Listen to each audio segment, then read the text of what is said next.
ಎಲ್ರಿಗೂ ನಮಸ್ಕಾರ. 13 ಮಾರ್ಚ್ 2021 ಪ್ರಮುಖ ಪ್ರಚಲಿತ ವಿದ್ಯಮಾನಗಳನ್ನ ಈ ವಿಡಿಯೋದಲ್ಲಿ ನಾವು ಡಿಸ್ಕಸ್ ಮಾಡ್ತಾ ಹೋಗೋಣ. ಒಟ್ಟು ಪ್ರಶ್ನೆಗಳು 25. 10 ಸೆಕೆಂಡ್ ಕಾಲಾವಕಾಶ ಪ್ರತಿ ಪ್ರಶ್ನೆಗೆ. ಕನ್ನಡ ಮತ್ತು ಇಂಗ್ಲಿಷ್ ಭಾಷೆಯಲ್ಲಿ ಪ್ರಶ್ನೆಗಳಿರ್ತವೆ.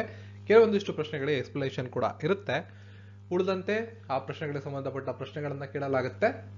ಅಂದ್ರೆ ಆ ವಿಷಯಕ್ಕೆ ಸಂಬಂಧಪಟ್ಟ ಪ್ರಶ್ನೆಗಳನ್ನ ಕೇಳಿದಾಗ ಆ ಪ್ರಶ್ನೆ ಸಂಖ್ಯೆಯನ್ನು ಹಾಕಿ ನೀವು ಉತ್ತರಗಳನ್ನ ಬರೆಯಬಹುದು. ಸರಣಿ 13/3/2021 Telegram handles @SP Kannada @Karnataka Police 19747 ಇವೆರಡಕ್ಕೂ ನೀವು ಜಾಯ್ನ್ ಆಗ್ಬೋದು. ಅದಕ್ಕೂ ಮುಂಚೆ ನೆನ್ನೆದು ಒಂದಿಷ್ಟು ರಿವಿಷನ್ಸ್ ನೋಡ್ತಾ ಹೋಗೋಣ. ಇವಾಗ ಸಹೇಲಿ ಸಮನ್ವಯ ಕೇಂದ್ರ ಯೋಜನೆಯನ್ನ ಪ್ರಾರಂಭ ಮಾಡಿದಂತಹ ರಾಜ್ಯ ಸರ್ಕಾರ ದೆಹಲಿ. ಸೂಪರ್ 75 ವಿದ್ಯಾರ್ಥಿ ವೇತನ ಯೋಜನೆಯನ್ನ ಪ್ರಾರಂಭ ಮಾಡಿದಂತಹ ಕೇಂದ್ರಾಡಳಿತ ಪ್ರದೇಶ ಜಮ್ಮು ಮತ್ತು ಕಾಶ್ಮೀರ. 2021 FIAF ಪುರಸ್ಕಾರವನ್ನು ಪಡೆದುಕೊಂಡಂತವರು ಅಮಿತಾಬ್ ಬಚ್ಚನ್. ಆರ್ಥಿಕ ಸ್ವಾತಂತ್ರ್ಯ ಸೂಚ್ಯಂಕ 2021ರಲ್ಲಿ ಅಗ್ರಸ್ಥಾನದಲ್ಲಿರತಕ್ಕಂತಹ ದೇಶ ಸಿಂಗಾಪುರ್. ಬಾಹ್ಯಾಕಾಶದಲ್ಲಿ ತನ್ನ ಮೊದಲನೇ ಮಿಲಿಟರಿ ವ್ಯಾಯಾಮವನ್ನು ಪ್ರಾರಂಭ ಮಾಡತಕ್ಕಂಥ ದೇಶ ಫ್ರಾನ್ಸ್. BBC ಭಾರತೀಯ ಕ್ರೀಡಾಪಟು 2021 ಕೊನೆರು ಹಂಪಿ. ಸಾರ್ವಜನಿಕ ಸ್ಥಳಗಳಲ್ಲಿ ಪೂರ್ಣ ಮುಖದ ಹೊದಿಕೆ ನಿಷೇಧಕ್ಕಾಗಿ ಇತ್ತೀಚೆಗೆ ಮತ ಚಲಾವಣೆ ಮಾಡಿದಂತಹ ದೇಶ ಸ್ವಿಟ್ಜರ್ಲ್ಯಾಂಡ್. ಉತ್ತರಾಖಂಡ ರಾಜ್ಯದ ಉತ್ತರಾಖಂಡ ರಾಜ್ಯದ ನೂತನ ಮುಖ್ಯಮಂತ್ರಿಗಳು ತೀರತ್ ಸಿಂಗ್ ರಾವತ್. ಉದ್ಯೋಗಾವಕಾಶಗಳನ್ನು ಒದಗಿಸೋದಕ್ಕೆ ಮಿತ್ರ ಎಂಬ ವಾಟ್ಸ್ಆಪ್ API ಶಕ್ತಗೊಂಡ ಚಾಟ್ ಡಾಟ್ ಅನ್ನ ಪ್ರಾರಂಭ ಮಾಡಿದಂತ company Vahan. February ICC player of the month ಪುರಸ್ಕಾರ ಪಡೆದುಕೊಂಡಂತವರು ಅಶ್ವಿನ್. UNEP ಸಂಸ್ಥೆ ಆಹಾರ ತ್ಯಾಜ್ಯ ಸೂಚ್ಯಂಕ ವರದಿ 2021 ಪ್ರಕಟ ಮಾಡುತ್ತೆ. ನೆಕ್ಸ್ಟ್ ತಂತ್ರಜ್ಞಾನಗಳಿಗೆ ಸಂಬಂಧಪಟ್ಟಂತೆ ಭಾರತದ ಅತಿದೊಡ್ಡ ಓವರ್ ಪರ್ಫಾರ್ಮರ್ ಅಂತ ಇತ್ತೀಚೆಗೆ ಹೆಸರಿಸಿದಂತಹ ದೇಶ, ಅಂದ್ರೆ ಭಾರತವನ್ನ ಓವರ್ ಪರ್ಫಾರ್ಮರ್ ಅಂತ ಹೆಸರಿಸಿದಂತಹ ದೇಶ ಯಾವುದು ಅಂತ ಕೇಳಿದ್ದಾರೆ. UNCTAD. ಇದೆಲ್ಲ ನೆನ್ನೆ ವಿಡಿಯೋದಲ್ಲಿ ನಾವು ಡಿಸ್ಕಸ್ ಮಾಡಿದ್ವಿ. ಇದನ್ನ ಬಿಟ್ಟು 13 ಪ್ರಶ್ನೆಗಳಿವೆ. ನೆನ್ನೆ ವಿಡಿಯೋವನ್ನು ನೀವು ಸಂಪೂರ್ಣವಾಗಿ ವೀಕ್ಷಣೆ ಮಾಡಿ ಆ ಪ್ರಶ್ನೆಗಳನ್ನ ಪಡೆದುಕೊಳ್ಳಬಹುದು. ಟೆಲಿಗ್ರಾಮ್ ಹ್ಯಾಂಡಲ್ ಆದಂತ @SP ಕನ್ನಡದಲ್ಲಿ ಹೋಗಿ ಇದನ್ನು ನೀವು ನೋಡಬಹುದು. ಸೈನ್ಸ್ ಕ್ವೆಶನ್ಸ್ ಅನ್ನ ಒಂದಿಷ್ಟು ನೋಡೋದಾದ್ರೆ, ಕಾರ್ಬನ್ ಡಿಸ್ಕ್ಲೋಸರ್ ಪ್ರಾಜೆಕ್ಟ್ ನಲ್ಲಿ ಭಾರತದ ರ್ಯಾಂಕ್ ಎಷ್ಟು ಅಂತ ಮೊದಲನೇ ಪ್ರಶ್ನೆ. 5ನೇ ರ್ಯಾಂಕ್ ಅನ್ನ ಭಾರತ ಪಡ್ಕೊಂಡಿದೆ. ಭಾರತೀಯ ಪಶುವೈದ್ಯಕೀಯ ಸಂಸ್ಥೆ ಯಾವ ಕಾಯಿಲೆಗೆ ಕಡಿಮೆ ಬೆಲೆಯ ಲಸಿಕೆಯನ್ನ ಕಂಡುಹಿಡಿದಿದೆ? ಸ್ಟೈನ್ ಫೀವೋ. ಎಕ್ಸ್ಪೋರ್ಟ್ ರಷ್ಯಾದ ರೊಸೊಬೊರೋನ್ ಎಕ್ಸ್ಪೋರ್ಟ್ ಸಂಸ್ಥೆ ಭಾರತದ ಯಾವ ಸಂಸ್ಥೆಯೊಂದಿಗೆ ತಂತ್ರಜ್ಞಾನ ರಫ್ತಿಗೆ ಸಂಬಂಧಿಸಿದಂತೆ ಒಪ್ಪಂದವನ್ನ ಮಾಡಿಕೊಂಡಿದೆ ಅಂತ ಮೂರನೇ ಪ್ರಶ್ನೆ. Defence research and development organisation DRDO. Option 4 ಸರಿಯಾದಂತಹ ಉತ್ತರ. ಕೃತಕ ಬುದ್ಧಿಮತ್ತೆಯ ರೋಬೋ ಪೊಲೀಸ್ ಅಧಿಕಾರಿಯನ್ನು ಯಾವ ದೇಶ ನಿಯೋಜಿಸಿದೆ? ನ್ಯೂಜಿಲೆಂಡ್. ಆಪ್ಷನ್ 4. ವಿಡಿಯೋದ ಕೊನೆಯಲ್ಲಿ ಒಂದಿಷ್ಟು GK ಕ್ವಶನ್ಸ್ ಕೂಡ ನಿಮ್ಗಿದೆ, ಇನ್ಫಾರ್ಮೇಶನ್ಸ್. ವಿಡಿಯೋನ ಸಂಪೂರ್ಣವಾಗಿ ನೋಡ್ತಾ ಇರಿ. ಮೊದಲನೇ ಪ್ರಶ್ನೆ, ಹೆರಾತ್ ಉತ್ಸವವನ್ನ ಎಲ್ಲಿ ಆಚರಣೆ ಮಾಡ್ತಾರೆ? Where is the Herath Utsav celebrated? ಆಪ್ಷನ್ಗಳಿವೆ, ಉತ್ತರ ಕೊಡೋ ಪ್ರಯತ್ನ ಮಾಡಿ. ಸರಿಯಾದ ಉತ್ತರ ಜಮ್ಮು ಮತ್ತು ಕಾಶ್ಮೀರ ಕೇಂದ್ರಾಡಳಿತ ಪ್ರದೇಶದಲ್ಲಿ ಹೆರಾತ್ ಉತ್ಸವವನ್ನು ಆಚರಣೆ ಮಾಡ್ತಾರೆ. ಇಲ್ಲಿ ನೀವು ಅದಕ್ಕೆ ಸಂಬಂಧಪಟ್ಟ ಒಂದು ಸಾಂದರ್ಭಿಕ ಭಾವಚಿತ್ರವನ್ನ ನೋಡ್ತಿದ್ದೀರಾ. ಜಮ್ಮು ಮತ್ತು ಕಾಶ್ಮೀರ ಕೇಂದ್ರಾಡಳಿತ ಪ್ರದೇಶದಲ್ಲಿ ಶಿವರಾತ್ರಿ ಸಂದರ್ಭದಲ್ಲಿ ಹೆರಾತ್ ಹಬ್ಬವನ್ನು ಆಚರಣೆ ಮಾಡ್ತಾರೆ. ಸ್ಥಳೀಯರಾಗಿ ಕಾಶ್ಮೀರದ ಹೆರಾತ್ ಅಂತ ಕರೆಯಲ್ಪಡುವಂತಹ ಈ ಹಬ್ಬ ಮಹಾಶಿವರಾತ್ರಿ ಎಂದು ಕಾಶ್ಮೀರಿ ಪಂಡಿತ ಸಮುದಾಯವು ಧಾರ್ಮಿಕ ಉತ್ಸವವಾದಂತಹ ವಾಟಕ್ನಾಥ್ ಪೂಜಾ ಅರ್ಪಿಸುವ ಮೂಲಕ ಆಚರಣೆ ಮಾಡುತ್ತೆ. ಜಮ್ಮು ಮತ್ತು ಕಾಶ್ಮೀರ ಕೇಂದ್ರಾಡಳಿತ ಪ್ರದೇಶದ ಪ್ರಸ್ತುತ ಲೆಫ್ಟಿನೆಂಟ್ ಗವರ್ನರ್ ಮನೋಜ್ ಸಿನ್ಹಾ ಅವರು. ವಿಶ್ವದ ಅತಿದೊಡ್ಡ ತೇಲುವ ಸೌರ ಸ್ಥಾವರವನ್ನ ಎಲ್ಲಿ ನಿರ್ಮಾಣ ಮಾಡಲಾಗುತ್ತಿದೆ? ವೆರಿ ಇಂಪಾರ್ಟೆಂಟ್ ಪ್ರಶ್ನೆ ಇದು. Where is world's largest floating solar plant being build? ಸರಿಯಾದ ಉತ್ತರ Madhya Pradesh. Ministry of new and renewable energy ಅಡಿಯಲ್ಲಿ ಈ ಒಂದು ಪ್ರಾಜೆಕ್ಟ್ ನಿರ್ಮಾಣ ಆಗ್ತಾ ಇದೆ. World's largest floating solar plant 600 megawatt solar energy project ಅನ್ನ ಓಂಕಾರೇಶ್ವರ ಡ್ಯಾಮ್, ನರ್ಮದಾ ನದಿ, ಕಾಂದಾ ಡಿಸ್ಟ್ರಿಕ್ಟ್, ಮಧ್ಯಪ್ರದೇಶ ಇಲ್ಲಿ ನಿರ್ಮಾಣ ಮಾಡಲಾಗ್ತಾ ಇದೆ. ವೆರಿ ಇಂಪಾರ್ಟೆಂಟ್ ಕ್ವಶನ್ ಇದು. Young global leaders 2021 WEF list ನ ಸೇರಿದವರು ಯಾರು? ಕೆಳಕೊಟ್ಟಿರ್ತಕ್ಕಂಥ ಆಪ್ಷನ್ಗಳಲ್ಲಿ ಯಾರು ಆ ಒಂದು ಲಿಸ್ಟಿಗೆ ಸೇರಿದ್ದಾರೆ? Who has been included in the WEF list of Young global leaders 2021? ಬಾಲಿವುಡ್ನ ಖ್ಯಾತ ನಟಿ ದೀಪಿಕಾ ಪಡುಕೋಣೆ ಅವರು. ವಿಶ್ವ ಆರ್ಥಿಕ ವೇದಿಕೆ ಸಂಗ್ರಹಿಸಿದಂತ ಯುವ ಜಾಗತಿಕ ನಾಯಕರ ಪಟ್ಟಿಯಲ್ಲಿ ನಟಿ ದೀಪಿಕಾ ಪಡುಕೋಣೆ ಅವರು ಸೇರುತ್ತಾರೆ. ಈ ಪಟ್ಟಿಯಲ್ಲಿ ಹಲವಾರು ಭಾರತೀಯ ನಾಗರಿಕರು ಮತ್ತು ಭಾರತೀಯ ಮೂಲದ ವ್ಯಕ್ತಿಗಳು ಆಲ್ರೆಡಿ ಇದ್ದಾರೆ. ಜೊತೆಗೆ ಈ ಪಟ್ಟಿಯಲ್ಲಿ ನೊಬೆಲ್ ಪ್ರಶಸ್ತಿ ಪುರಸ್ಕೃತರು, ಪುಲ್ಟೈಜರ್ ಪ್ರಶಸ್ತಿಯ ಪುರಸ್ಕೃತರು, ರಾಷ್ಟ್ರದ ಮುಖ್ಯಸ್ಥರು ಮತ್ತು ವಿಶ್ವದ ರಾಜ್ಯವನ್ನ ಸುಧಾರಿಸುವ ಬದ್ಧರಾಗಿರ್ತಕ್ಕಂಥ ಕಾರ್ಯನಿರ್ವಾಹಕ ಅಧಿಕಾರಿಗಳ ಗುಂಪು ಕೂಡ ಇಲ್ಲಿ ನಾವು ಕಾಣಬಹುದಾಗಿರ್ತದೆ. ವಿಶ್ವ ಆರ್ಥಿಕ ವೇದಿಕೆಯ ಕೇಂದ್ರ ಕಚೇರಿ ಸ್ವಿಟ್ಜರ್ಲೆಂಡ್ ನಲ್ಲಿ ಕಂಡುಬರ್ತದೆ. ಇದರ ಸ್ಥಾಪಕರು ಕ್ಲಾಸ್ ಸ್ಕ್ವಾಬ್ ಅಂತ. ಇದು ಸ್ಥಾಪನೆಯಾಗಿದ್ದು 1971 ಜನವರಿ ತಿಂಗಳಲ್ಲಿ. ಭಾರತದ ಮುಖ್ಯ ಸಂಖ್ಯಾಶಾಸ್ತ್ರಜ್ಞರಾಗಿ ಯಾರು ನೇಮಕಗೊಂಡಿದ್ದಾರೆ? Who has been appointed as chief statistician of India? ಸರಿಯಾದಂತ ಉತ್ತರ GP ಸಮಂತ್. ಭಗವದ್ಗೀತೆಯ ಕಿಂಡಲ್ ಆವೃತ್ತಿಯನ್ನ ಇತ್ತೀಚೆಗೆ ಯಾರು ಬಿಡುಗಡೆ ಮಾಡಿದ್ದಾರೆ? Who has launched the Kindle version of Bhagavad Gita? ಪ್ರಶ್ನೆಗೆ ಸರಿಯಾದ ಉತ್ತರ ಭಾರತದ ಪ್ರಧಾನಿ ನರೇಂದ್ರ ಮೋದಿ ಅವರು ಈ ಒಂದು ಕಿಂಡಲ್ ವರ್ಷನ್ ಆಫ್ ಭಗವದ್ಗೀತಾವನ್ನ ಇತ್ತೀಚೆಗೆ ಬಿಡುಗಡೆ ಮಾಡಿರ್ತಾರೆ. ಇತ್ತೀಚೆಗೆ ಅಧ್ಯಕ್ಷರಾದಂಥ ರಾಮನಾಥ್ ಕೋವಿಂದ್ ಅವರು ಬ್ಯಾಟನ್ ಆಫ್ ಆನರ್ ಅನ್ನ ಯಾರಿಗೆ ಪ್ರಸ್ತುತಪಡಿಸಿದ್ದಾರೆ? Recently president Ramnath Kovind has presented the baton of honour to whom? ಸರಿಯಾದ ಉತ್ತರ ಕಿರಣ್ ಬೇಡಿ ಅವರು. 2016ರಿಂದ ಈಗ ರೀಸೆಂಟ್ ಆಗಿ ರಾಜೀನಾಮೆ ಕೊಡೋವರೆಗೂ ಪುದುಚೇರಿಯ ಲೆಫ್ಟಿನೆಂಟ್ ಗವರ್ನರ್ ಆಗಿ ಕೆಲಸ ಮಾಡಿದಂತ ಕಿರಣ್ ಬೇಡಿ ಅವರಿಗೆ ಬ್ಯಾಟನ್ ಆಫ್ ಆನರ್ ಪುರಸ್ಕಾರವನ್ನು ನೀಡಿ ಗೌರವಿಸಲಾಗಿದೆ. ಇದನ್ನ ಅವರಿಗೆ ಕೊಟ್ಟಂತವರು ಭಾರತದ ಮೊದಲ ಪ್ರಜೆ ಅಂದ್ರೆ ರಾಷ್ಟ್ರಪತಿಗಳಾದಂಥ ರಾಮನಾಥ್ ಕೋವಿಂದ್ ಅವರು. $928 ಮಿಲಿಯನ್ ಪ್ರವಾಸೋದ್ಯಮ ಬೆಂಬಲ ಪ್ಯಾಕೇಜ್ ಅನ್ನು ಯಾವ ದೇಶದ ಸರ್ಕಾರ ಅನಾವರಣಗೊಳಿಸಿದೆ? Which country's government has unveiled a $928 million tourism support package? ಸರಿಯಾದ ಉತ್ತರ ಆಸ್ಟ್ರೇಲಿಯಾ. ಇತ್ತೀಚೆಗೆ ಇಸ್ರೋ ಜಂಟಿ ಭೂವೀಕ್ಷಣಾ ಉಪಗ್ರಹ ಮಿಷನ್ ರಡಾರ್ ಅನ್ನು ಅಭಿವೃದ್ಧಿಪಡಿಸುತ್ತಿದೆ. ಯಾರ ಜೊತೆ ಅಂತ ಕೇಳಿದ್ದಾರೆ ಪ್ರಶ್ನೆ. Recently ISRO has developed a joint earth observation satellite mission radar with whom? ಸರಿಯಾದ ಉತ್ತರ ನಾಸಾ ಜೊತೆ.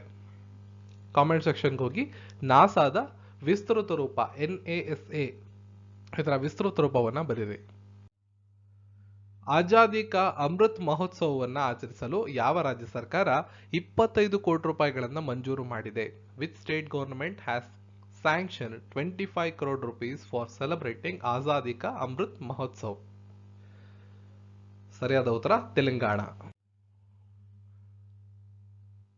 ವೇರ್ ಅಂಡ್ ಪೇ ಸಂಪರ್ಕವಿಲ್ಲದ ಪಾವತಿ ಧರಿಸಬಹುದಾದ ಸಾಧನವನ್ನು ಯಾವ ಬ್ಯಾಂಕ್ ಪ್ರಾರಂಭಿಸಿದೆ?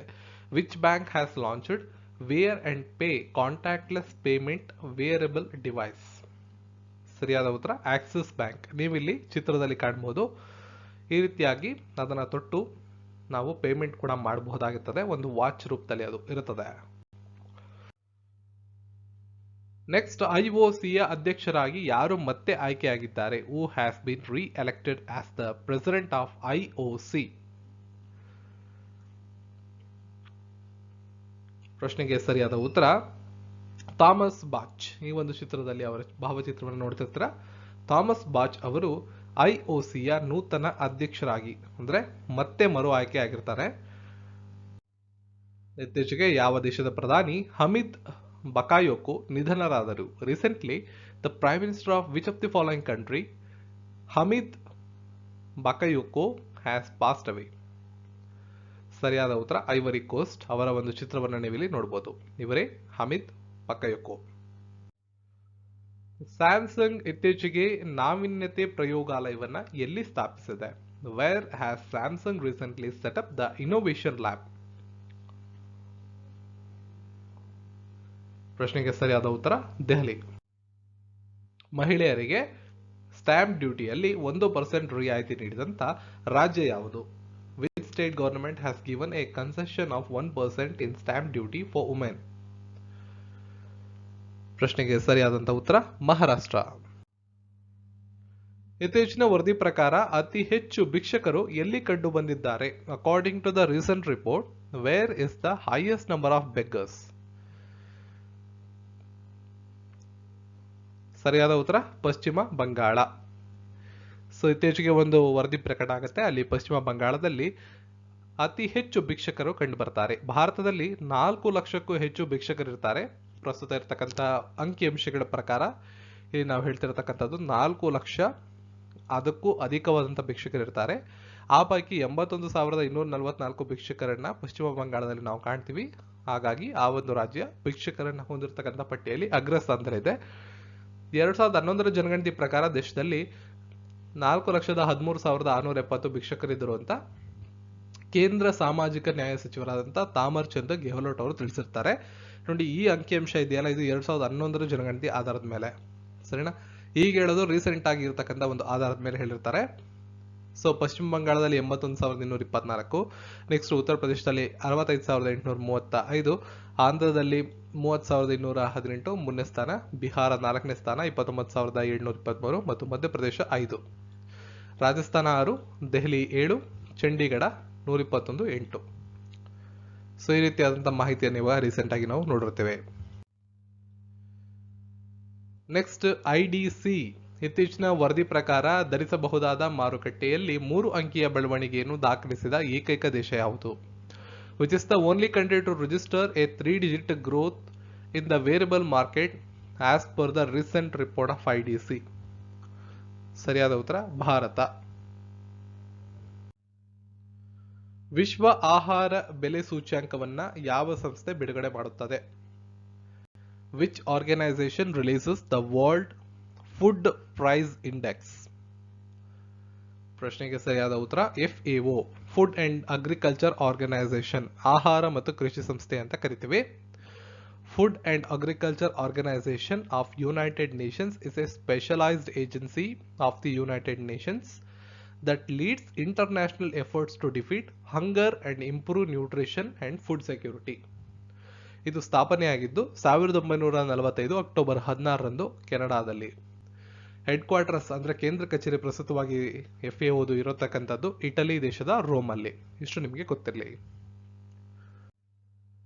ಇತ್ತೀಚಿನ ವರದಿ ಪ್ರಕಾರ ಸ್ಟಾಕರ್ವೆಲ್ ಅಪ್ಲಿಕೇಶನ್ಗಳಿಂದ ಹೆಚ್ಚು ಪರಿಣಾಮ ಬೀರಿದಂತ ದೇಶ ಯಾವುದು? As per the recent report, which is the most affected country by Stalkerware application?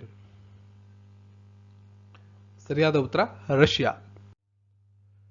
ಬಾಹ್ಯಾಕಾಶದಲ್ಲಿ ವಿಶ್ವದ ಮೊದಲ ಬ್ಲಾಕ್ ಚೈನ್ ವಹಿವಾಟನ್ನ ಯಾವ ಬ್ಯಾಂಕಿಂಗ್ ಕಂಪನಿ ಯಶಸ್ವಿಯಾಗಿ ಪರೀಕ್ಷಿಸಿದೆ?